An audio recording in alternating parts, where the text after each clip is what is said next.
Again, Link has promised me a blast with this one. This game is called Enforcer by Full Metal Mega Blaster by the Master, also known as Manfred Trenz. So let's hop into the game. Manfred Trenz is a German designer. He also made some really famous games on the Commodore, such as Turrican, R-Type, Katakis, and the Great Guiana Sisters, which some of you may know as a little bit of a copy, just a blatant copy of Super Mario Brothers, with female characters in it, and it ended in a court case.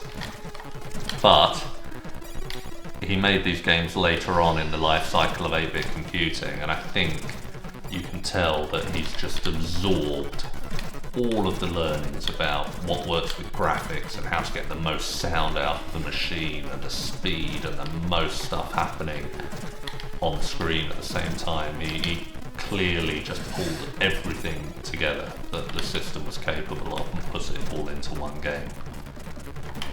Would you agree, Luigi? Yeah, I would. I am rather cross that you still have a life left and you've already got about 3 times as much as I managed to get on my first ever attempt. Oh, I forgot to use the nukes.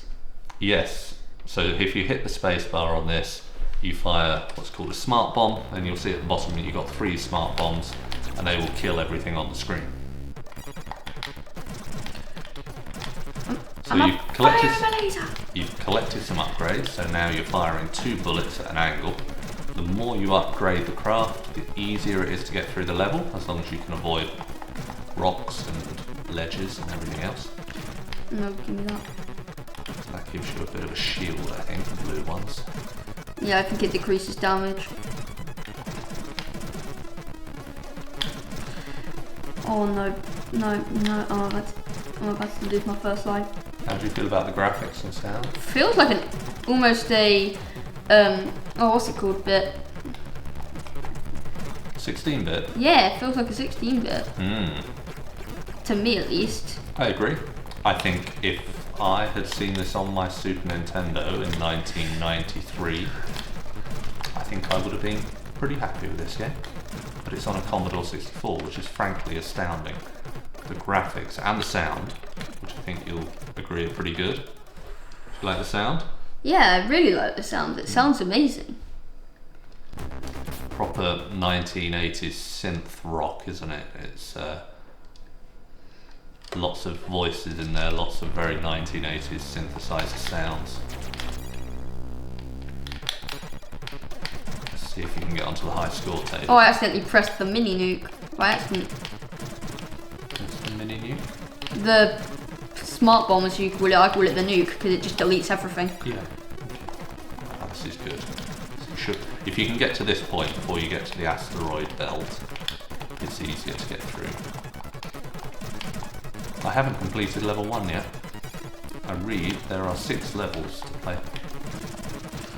I couldn't find a way to contact Manfred Trenz to see if he wanted an interview. I did see some evidence online that he's generally not very open to the idea anyway. Which is fine. I mean, not everyone wants to talk about their job that they did 40 years ago. I don't really want to talk about my job I did 20 years ago, so that's fine. You don't talk much about your job that you do now. I try not to bore you with the details, that's true. Oh no. No, and I'd pressed the diggers. I am being chased down, and I'm not happy about it. Oh. Very good. So I think we'll stop there. Very good. Okay, so let's do some scoring on this, the last game of the series. So let's start with concept and originality. Concept, it's a lot. Saying it's one of the later games of the era, I've seen games that are almost the same as it, so I'd probably say maybe a 7 for originality. 7. I think that's fair because this is a side-scrolling horizontal shoot 'em up. Yeah. It isn't even the first one that Mr. Trenz did. he actually did another one called Katarkis, and this is kind of considered to be Katarkis 2. So yeah, I think that's fair, but it is a very good example of one of these games. Good. What about graphics? Graphics is a 10. When you showed me the first, like even the front screen of this, I thought it was 16-bit. I thought this was part of like something from the SNES or NES. Yeah. And how about sound? Sounds, once again, 10. 10, okay, right. Because I think I gave Frack 10 and this has better sound, so I have to give it, if there was an option, I'd give it like a 15, but... I think it's tune versus style. This one, it is a good tune, but it's just the style of it is cool and all the different voices, whereas Frack has a really good tune that's performed in quite a simple way. Yeah. What about the playability?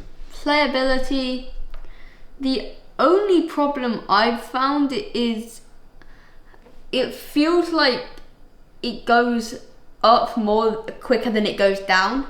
I don't know if that's just me, so I'll give it a 9. Because that's the only problem I've found with the playability. It's really fast, isn't it? Yeah. But you feel like you still have most of the control you want. Yeah. Which is kind of how it should be in an aircraft. If you're in an aircraft, or it doesn't respond immediately to everything you do. So I think it feels good. And then lastly, fun, 10. 10? Yeah. Oh wow! I found it amazing. It's the best game I think I've played so far. Happy. Yeah, so you've given it a score of 46, which is great. What a way to finish. Yeah. Last game of the series, so I need to try and beat this now in the next series for you, don't I? Yeah. Excellent. Thank you very much, Luigi. I'm glad you liked it.